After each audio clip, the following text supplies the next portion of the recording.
You should be good to go. Okay.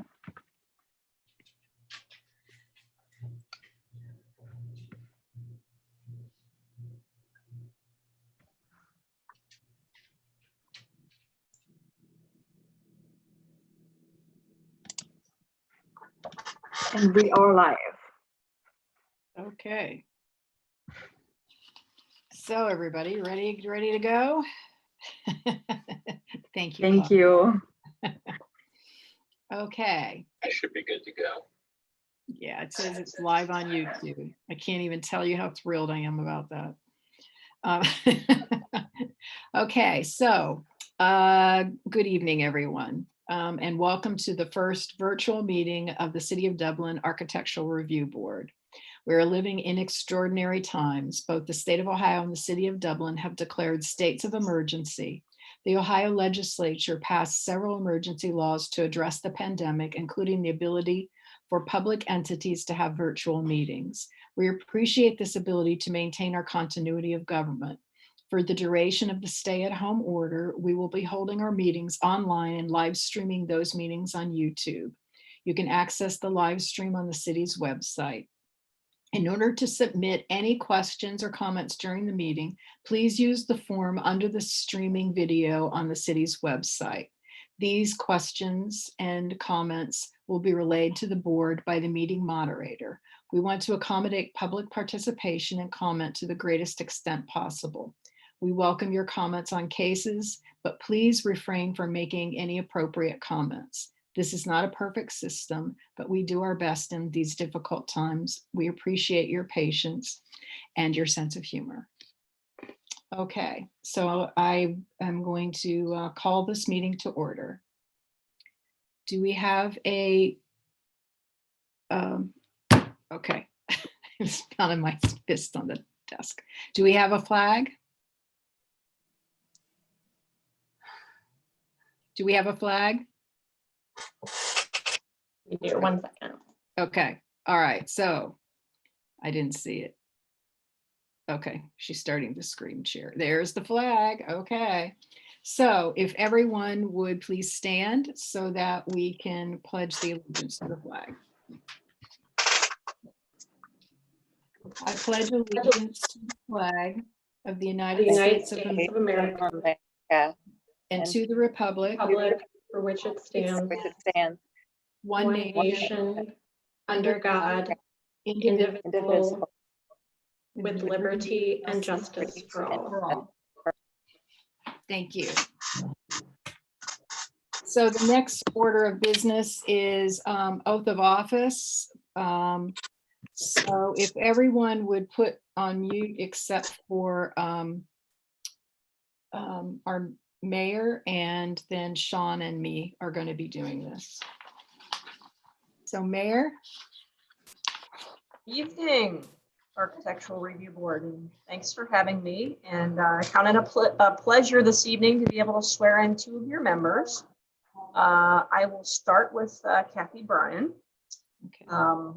And we'll ask we will ask that you raise your hand. Raise your right hand and repeat after me. Okay. I, Kathy Bryan, I, Kathy Bryan, do solemnly swear do solemnly swear that I will faithfully execute that I will faithfully execute the duties as a member the duties as a member of the Architectural Review Board of the Architectural Review Board of the City of Dublin, of the City in Dublin, and will, to the best of my ability, and will, to the best of my ability, preserve, protect, and defend preserve, protect, and defend the Constitution of the United States the Constitution of the United States and the State of Ohio, and the State of Ohio, and the ordinances and charter and the ordinances and charter of the City of Dublin, Ohio. of the City of Dublin, Ohio.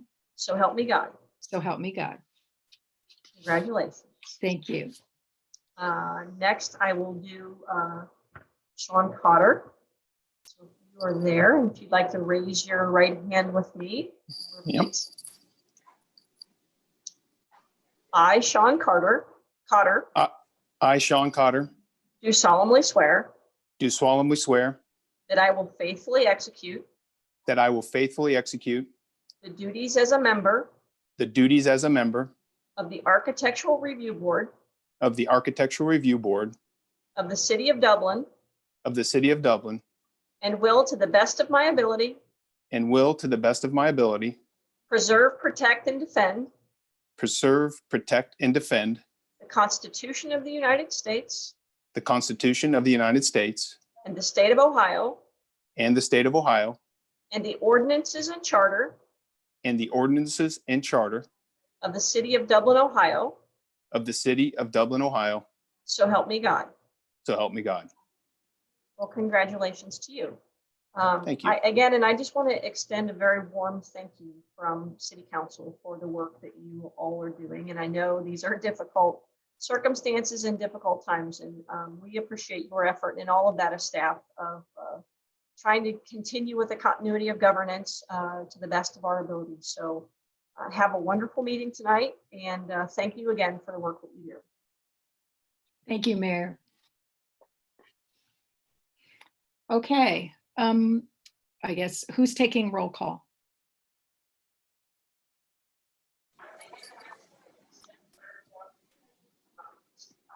Do we have someone recording this who's going to call roll call? I will call roll. Okay, thank you, Claudia. Go right ahead.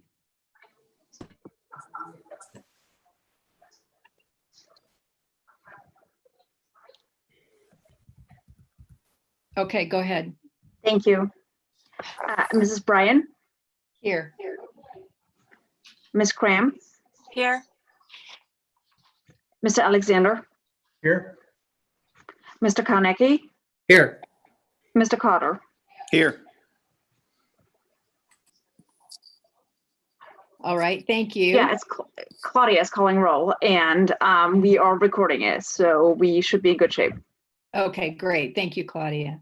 Sure. All right, so I need a motion to accept the documents we received into tonight's meeting. I'll move to accept the documents. Okay, Second. thank you.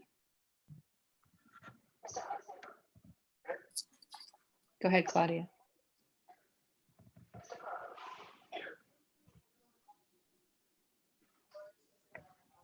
Go ahead.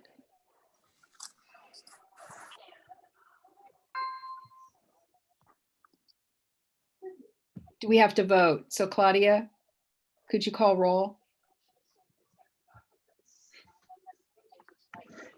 Please, and I'm worried I'm on delay because I'm streaming it, so I apologize for that. Okay. But Mr. Alexander, Yes. Ms. Graham, Yes.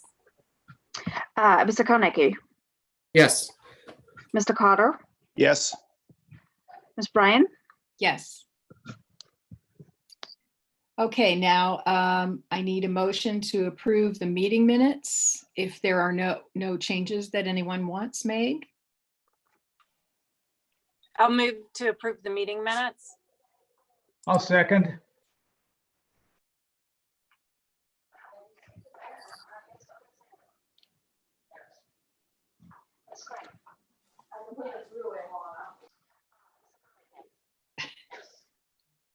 I can go ahead and call roll.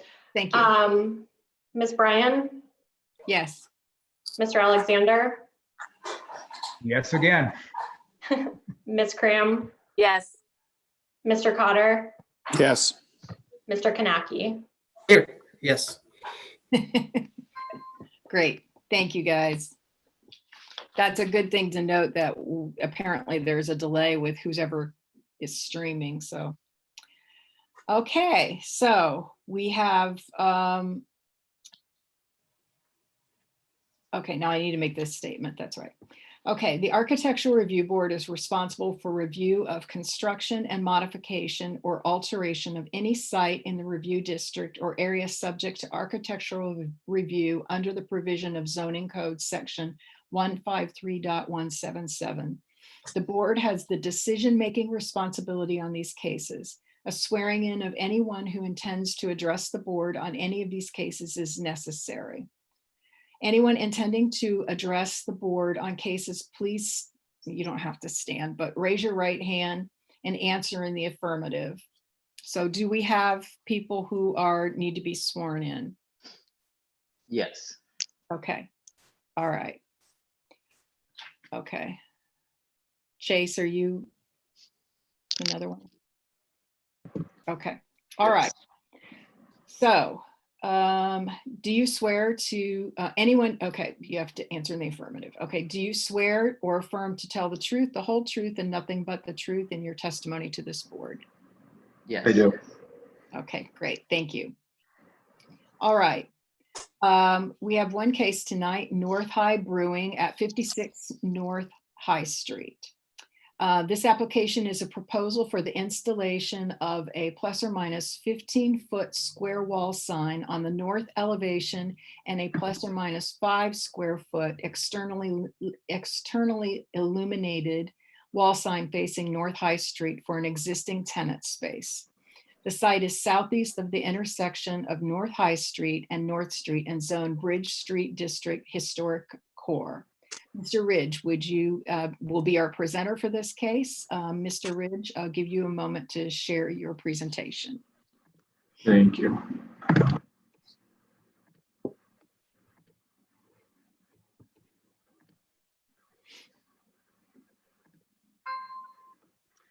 Can you all see this okay? Mhm. Yes. Yep. Good evening. As was mentioned, this is a request for review and approval for a master sign plan for North High Brewing in the Historic District. The site is highlighted in yellow here. It is approximately a quarter-acre site, and it sits at the southeast corner of North High Street and North Street. The building in question tonight is indicated by the star on the left side of the site. These two photos show the existing conditions of the site. The first sign on the left side is on the north facade facing North Street. The second is the west facade facing North High Street.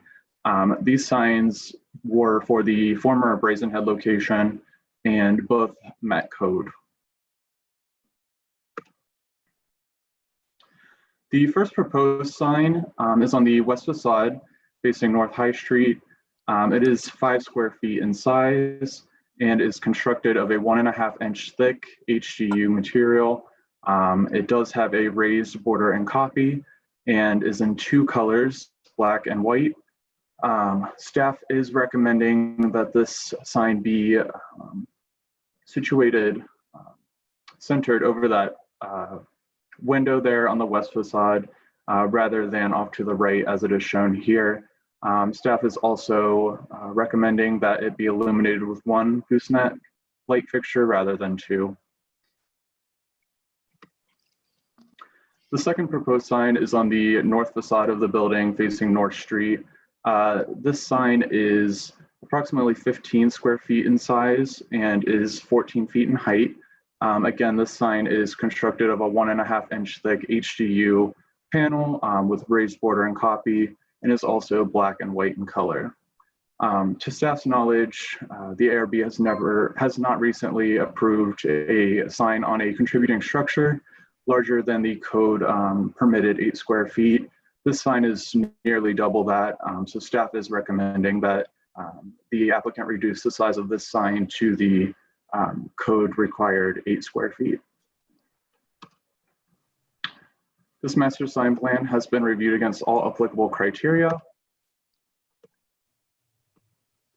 And planning is recommending approval with 5 conditions tonight. I'd be happy to answer any questions the board may have, and I know the applicant is here in attendance as well. Thank you. Thank you, Chase. Anyone on the board have questions of the presenter?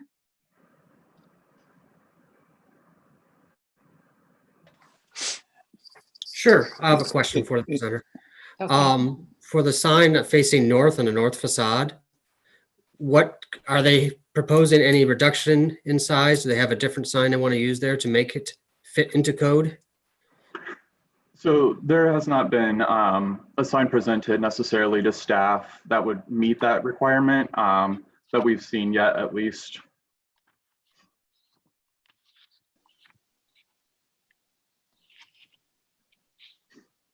Chase, this is Sean Cotter. I also have one question on the other sign, the one facing High Street. And the reasons you want it to be centered, is that just more aesthetics? Because that looks, if you center it, it ends up a bit in the eaves of the other part of the roof line. Just is there a reason for that recommendation or that condition? Yeah, so it was generally for aesthetics, was trying to accomplish an even border around the sign with the red paint behind. So it was for aesthetics, yes. Okay. Kathy, I have a question for Chase, if I might. Chase, I think there are questions about both of the earlier sign locations. Were those approved by the ARB before? So those were approved back in 1999 and 2000, I believe. Exactly where they are? On the chimney on the north facade and on the west facing facade above that window, yes. Okay, because well, we can talk more about some questions I have about it, but thank you.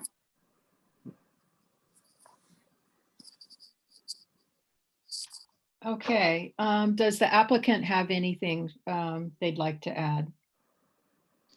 Yes. Chase, would you be able to go back to the maybe the first sign on the west facade? Could you please just state your name and your address? Yes, my name is Oliver Holtzberry. My address is 1640 Harmon Avenue, Columbus, Ohio. Thank you. So basically, both of these signs are going the same places as the Brazen Head signs were originally at. And there's already lighting in place, gooseneck lighting for both signs. And so basically, we tried to put them in the same exact places. These signs are HDU, and the lettering on them is all a ½ inch raised off of the substrate there. So the gooseneck lighting would illuminate both of them. Basically, for making them a little bigger, the North High Brewing, their logo, how it sits, it's a little bigger, and we can't really get it on that copy for 8 square feet for the north sign. It's just hard to get all that copy and still make it visible. So that's why we made it just a little bit bigger, but still to be illuminated properly by the existing gooseneck lighting. So basically that's where our thought process is. And happy to hear what your guys' comments are. Okay, any comments or questions from the board? Is there any objection to moving the sign centered, I'm sorry, the west facing sign to be centered underneath the 2 windows? So it doesn't, stick out to the right like I see it in the picture? Yeah, basically that was to be centered in between the 2 gooseneck lights that are already existing there. That's how the Brazen Head sign was set up, and that's why the lights are like that. So we were basically just trying to reuse those existing lights and illuminate the sign in the center of it. Would there be a problem centering the sign and removing the 1 gooseneck like the city recommended? I can certainly talk to my clients about that. It may be an added expense for them to move the existing lighting there on that siding. So it's something we could discuss. I think it would lose its visibility a little bit because it would be kind of tucked under under the, I guess, the roof line right there. I think the difference is I just looked at the original Brazen Head sign and it was longer and narrower. So it was actually centered under those, but because it was more like this, this looks, I don't really like the appearance of this at all. There's another option too, because I think the staff is absolutely right. The sign looks peculiar because your eye follows the lines of the window. And you could also shift it if you wanted more visibility. If it was slightly narrower, and so the width of the sign, it did not touch the trim, but was within the trim, the corner board and the window trim. So you shifted it further to the right, had one gooseneck. I think the problem I have is the way it seems haphazardly located on the elevation. So I think you have two options. You have the staff's option, which I would support, or if you want to go back and talk to your client, and I can't speak for the rest of the board, but I think it would look better and perhaps have more visibility and meet their goal if you shifted it over so it doesn't fall underneath the trim, but it falls beneath the two types of trim. I think it's unfortunate that, and no one representing the owner or the person doing the remodeling work is not involved tonight. Is that accurate?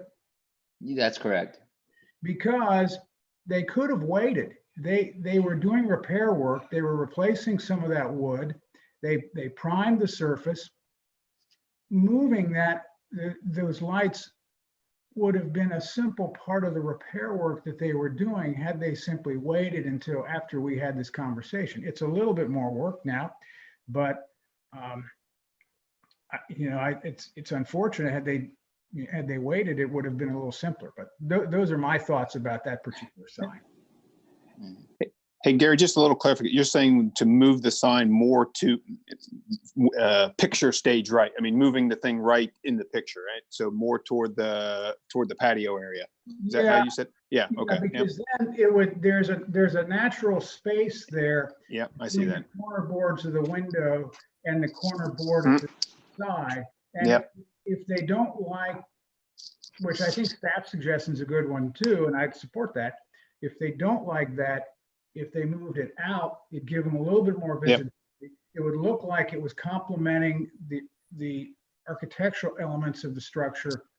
And, I think it'd work there too. Yeah, I would tend to, for me, I tend to agree. Moving it right makes more sense. If you tack it left to the side, it looks like it gets up under the eave, which I think makes even getting the gooseneck lighting, as I went out and looked at, a bit more challenging. Yeah, I agree. I think it would look better if it was moved right. So you guys think basically it moved in between the two pieces of white trim, but would it still be the same height on the building? Are you proposing somewhere different and height wise, or just basically shift it over to the right and in between those two trim pieces? Well, my suggestions were you could keep the height as it is. I think it would be a little bit better if it didn't touch the white trim any place. So you had red around it everywhere. But so if you shifted it up slightly, but yeah, you could keep it, for at least my thought is it would be fine if it was about the same height. Mm-hmm. Yeah, and we would just leave basically a little bit of a gap in between the trim pieces. I see what you're saying.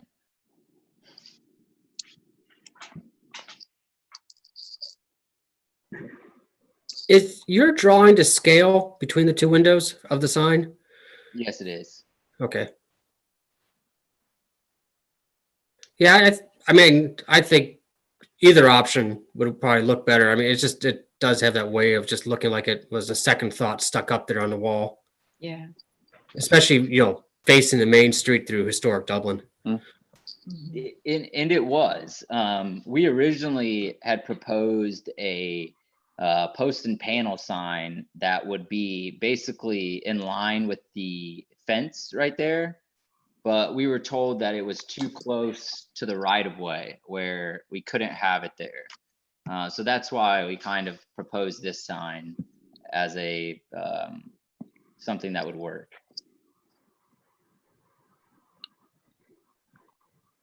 Amy, any thoughts?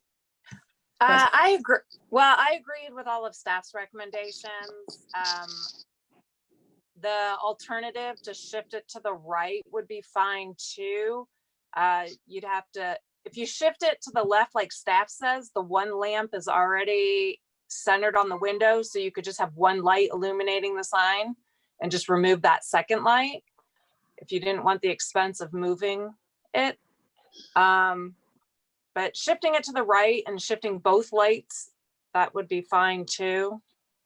But it needs to be centered either under the windows or centered in the red area to the right of the windows. Okay. So what about the other sign? I had agreed with staff. I agree with staff that it should meet code. Yeah, I'm really don't like starting to make exceptions. What is everybody else's thought? I would concur. Yeah, I mean, the code is there. It probably should follow the code for a reason. Yeah. And they had no problem fitting the copy onto the west facing sign, so they can figure out a size that meets code on the north side. Okay.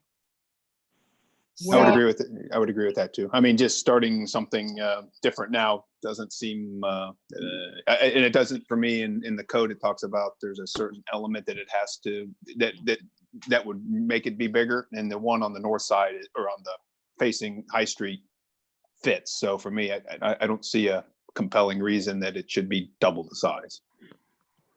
Okay, thank you.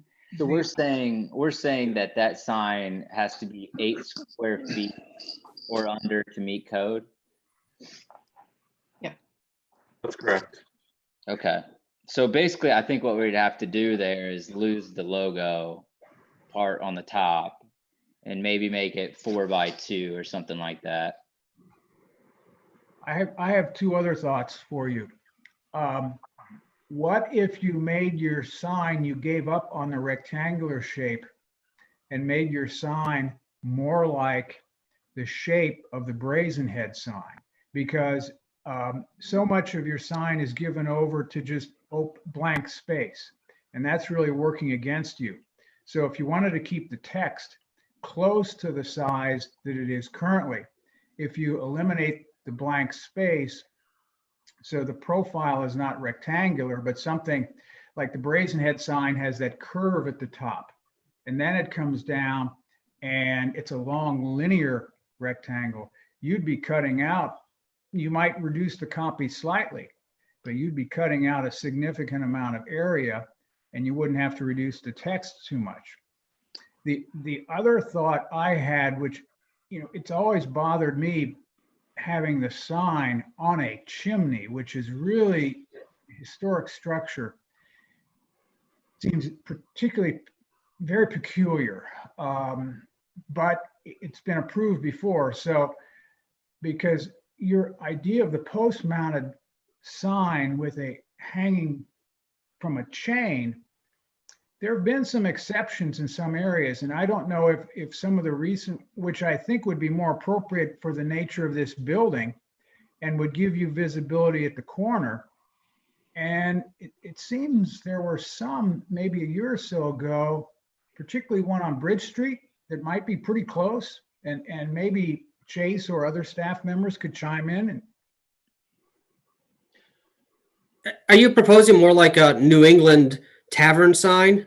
I'm guessing something that would have a post, and then you'd have an arm coming out, and then you have chains, and then it would, and you could have that would give you the visibility at the corner, but it might be more appropriate to this building than something that's a small billboard right now.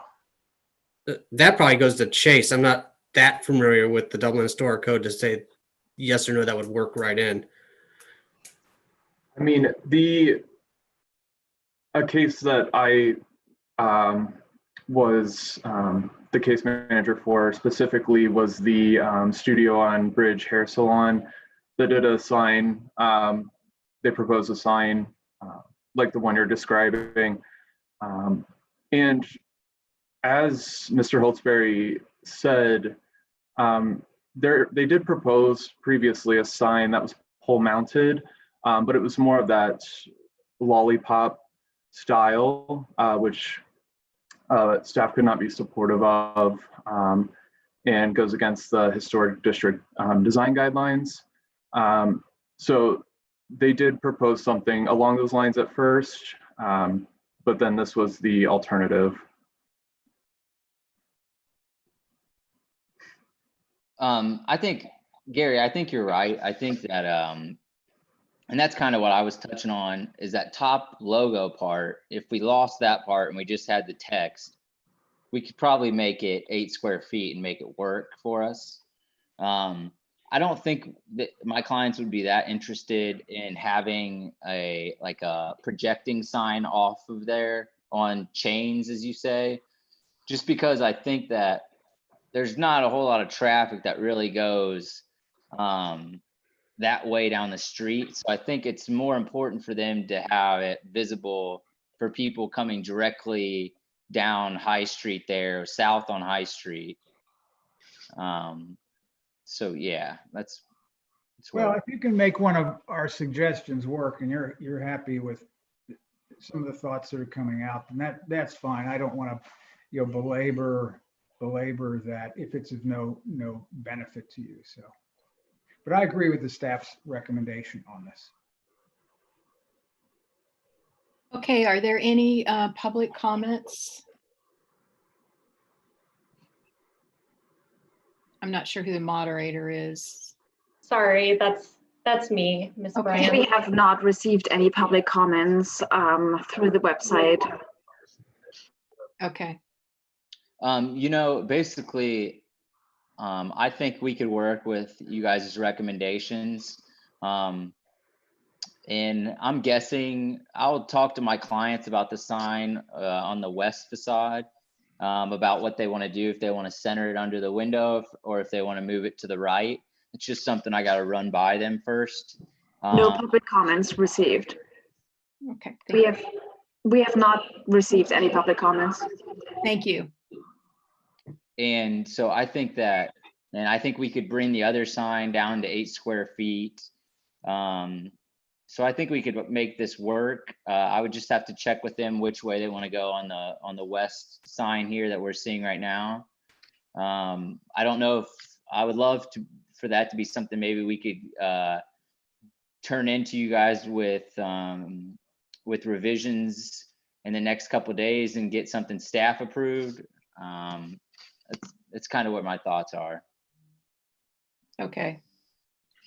All right. So no public comments. I think we've had, are there any other comments or questions on the board for anyone involved? Okay. I think that we've got, I think I've heard everybody say that they agree with staff's recommendations. I'm fine with going this way and then letting staff make the final approval, but I want to see how the rest of you feel about that. I agree with you, Kathleen. Okay. We may need to modify the language if we're going to give them the flexibility to move it to the right. Yeah, I would agree. Okay. I agree. Add a condition. So the condition number 2 is the west sign be relocated to the center above and between the windows, subject to staff approval. We'll add above, between, or to the right. And it is subject to yes, centered to the right. center to the right.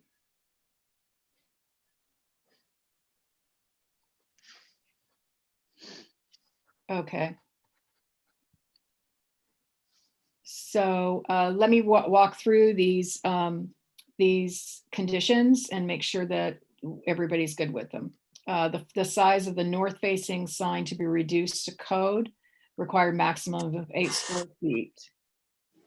The west sign to be relocated to be centered above, between, or centered to the right of the windows, staff approval, subject to staff approval. The west sign be illuminated using only one gooseneck light fixture centered over the sign, subject to staff approval. Are we saying one light? I think I think so, yeah. It's yeah, would a work. small enough sign that one light is plenty. Okay, The building be repaired in any area impacted due to sign replacement or due to the removal of the gooseneck light. And the applicant provide the total height of the west sign from established grade to the top of the sign prior to submitting for sign permits, subject to staff approval at a height no greater than 15 feet. So we good with all of that? Yes. Yep, sounds right to me. Yep. Okay, Oliver, are you good with that? Yes, I am. Okay. All right. I think we're ready to vote on that with those with those conditions. Do I have anybody? Nikki, do you want to run that? Yeah, would someone like to make a motion? Yeah, you gotta make a motion. Good. I'll make a motion that we vote on the, I guess, approval of Kathleen's notes that the board, With 5 conditions. Yeah. with the conditions. There we go. That works. Yeah. All right. Do we get a second? I'll second. Second. Thank you. Okay, you can call. Great. vote. Ms. Bryan, Yes. Mr. Cotter, Yes. Mr. Alexander, Yes. Ms. Cram, Yes. Mr. Kanaki. Yes. All right. Thank you, Chase and Oliver. Now I think we have some communications. Good We evening, do. everybody. First and foremost, we want to say thank you for everyone's patience this evening. We really appreciate your efforts. Additionally, we do have an update regarding your March 18th, 2020 ARB packet, which Jenny is going to provide to you. Are you ready? Okay, Yeah. sorry. So in your March packet, we had included the proposed updates to the Historic District Code and Guidelines, which we have been working on for the last, almost 2 years, which seems unbelievable at this point. And we provided that to you all to start reviewing. And again, this originally started in May of 2018. With council wanting ARB and staff to look at how to remove the historic district from the Bridge Street code and the Bridge Street code. So that requires some looking at the boundary, creating or recreating the historic zoning districts, and then updating the guidelines to make sure they correspond with that. So those are the 3 pieces that are included in your materials that you received in March, which you should all have a hard copy of that. In addition to that, we're working on some additional sort of supplemental pieces that don't necessarily need to be approved as part of the zoning process, but things we've discussed along the way, which include the historic paint colors, as well as then alternative materials. So staff is still working on those last 2 pieces, and we will then forward that to you all so you can have all these materials together to review as a whole. But we would encourage you to start looking through the code and the guidelines. We've had over the past couple years a lot of different public input, public meetings. We held in August of this last year one-on-one opportunities for members of the public on 4 different days in August to come and talk with us. We've then also had stakeholder committee meetings as well as part of this. So this has been through a lot of variety of public input pieces, as well as then review by ARB on several occasions and the Planning and Zoning Commission. So at this point, we just want to try to keep it moving forward, and we'll obviously, given our current situation, we obviously will look at how to do this in the best way so that we can make sure the public continues to be involved should there be any additional questions about this as we move forward. And again, I don't have a set time frame, again, given our current situation on how this will work, but in the interim, this is a great opportunity for us to keep looking at this and making sure that there aren't any additional changes that need to be made at this point. So I'm available to answer any questions about this, and Nikki can chime in too. She was obviously a big part of this as well. Really quickly before any questions arise, I will put a plug in that we do have public comment available on the city's special projects page for both the ARB code as well as the historic Dublin design guidelines. So if you know any residents or business owners in the area that do have some extra time and are interested in making public comments during this time, we'd certainly welcome those. I think the thing that's important for the members of the ARB to understand is right now, until these are put into effect, we technically are under Bridge Street guidelines, which are much more liberal than I think we want. So one of the thoughts that I had is that obviously all of, especially since we have 3 new members and you all have very unique experience, that you need to look at this and with that eye, but that we make any changes we need to make and get this thing approved with condition that if there's additional things, personally, I think it needs to be reviewed on a regular basis, but I'm not sure. So, you know, I think it's a living document. I don't think it's a once and done.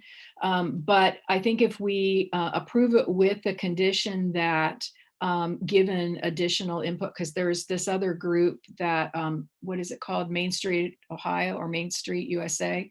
They'll be providing some input, but I don't know how long that's going to take. And as Jenny said, this has already been going on for 2 years.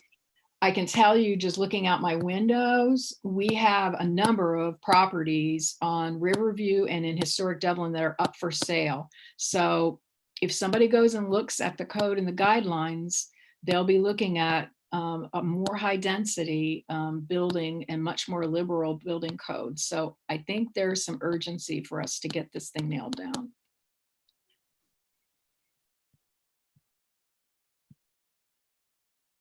Any thoughts? It just as you say, I'm just new to tried to read through the whole, there's a lot of stuff in here. Oh yeah. The one thing that caught my eye was hotels. And I saw there was a huge amount of discussion in the past packet and all that. Oh yeah. That's the one that really caught my eye. 50 rooms. I mean, that was the one thing that the rest of it I think is okay. Yeah. Plus or minus, but that was the one thing that caught my eye. That's 50 a bit rooms unusual. Was a lot less than was there was a proposal in front of us for considerably more. And I think the thought was potentially a boutique hotel. Right. But, I think it'll be great when we can all, social distancing considered, take a walk around the neighborhood. Yep. Because, yeah, we can talk about that more in depth. Again, if we look forward, maybe trying to schedule either a special meeting or some other kind of opportunity just to review those in more detail. Once you've had a chance to look at it, we can talk through the history of that and sort of how we landed on that, because that's a great point and was discussed at Planning Commission. Yeah, I saw. Yeah. So for me, it was just a matter of saying there's all the stuff in this blue packet just to go through and get some history behind that. Yeah. Otherwise, I don't want to rehash it, because I agree.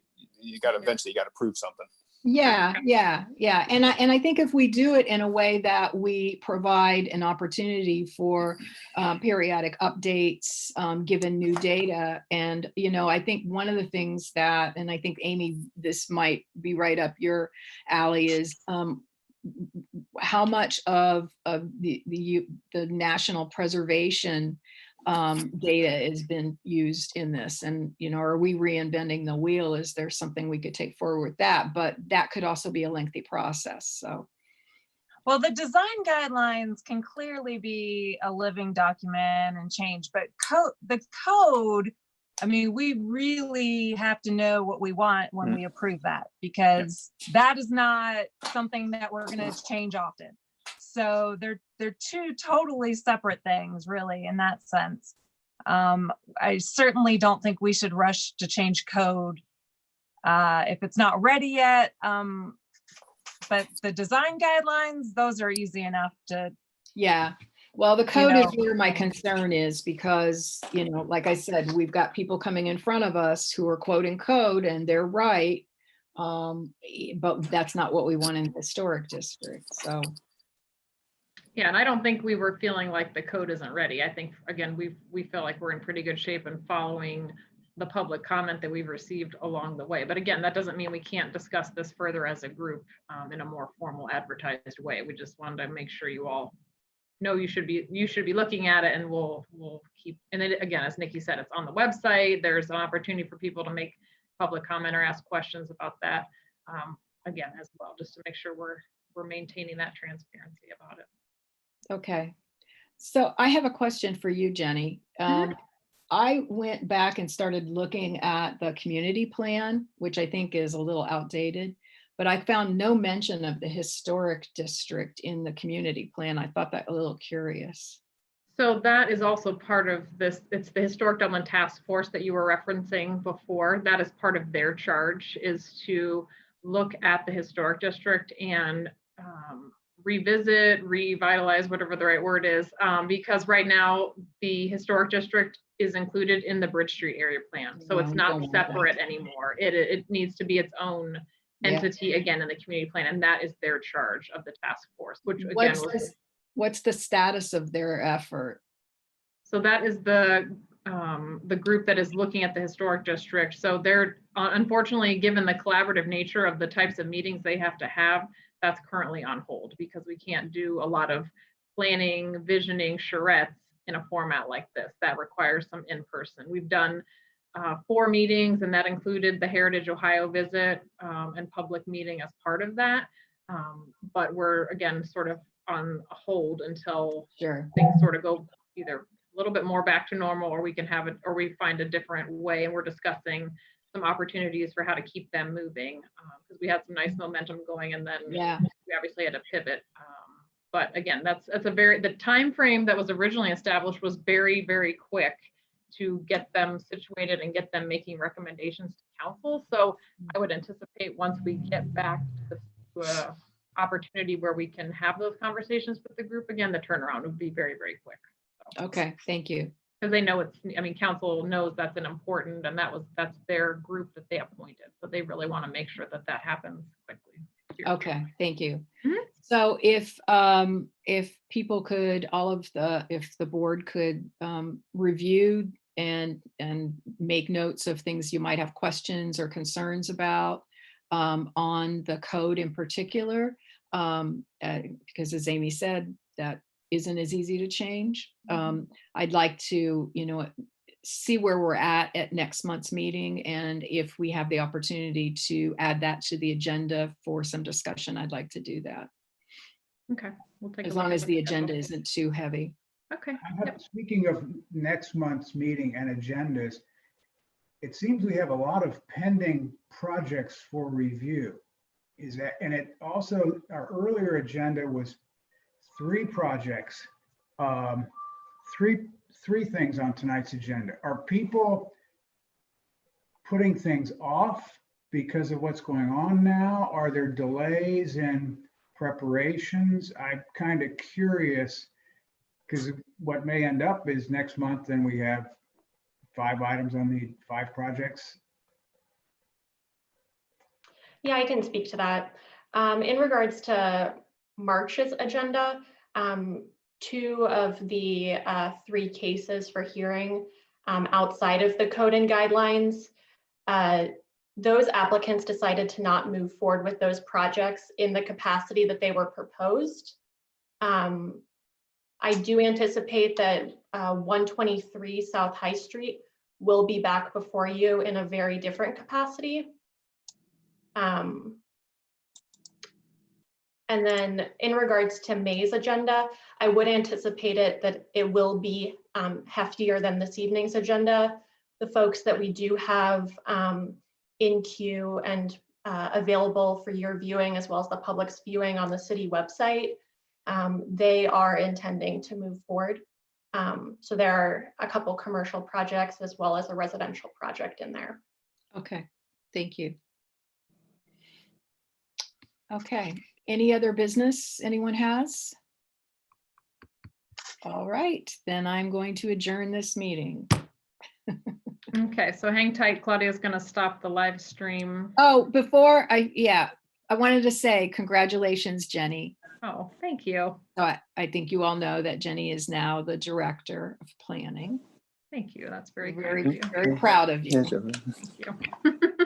Indeed, congrats. Thanks. And I apologize. I have the live stream going on, so you guys are all 30 seconds behind. So I am having a hard time keeping up, but I am stopping the live stream right now.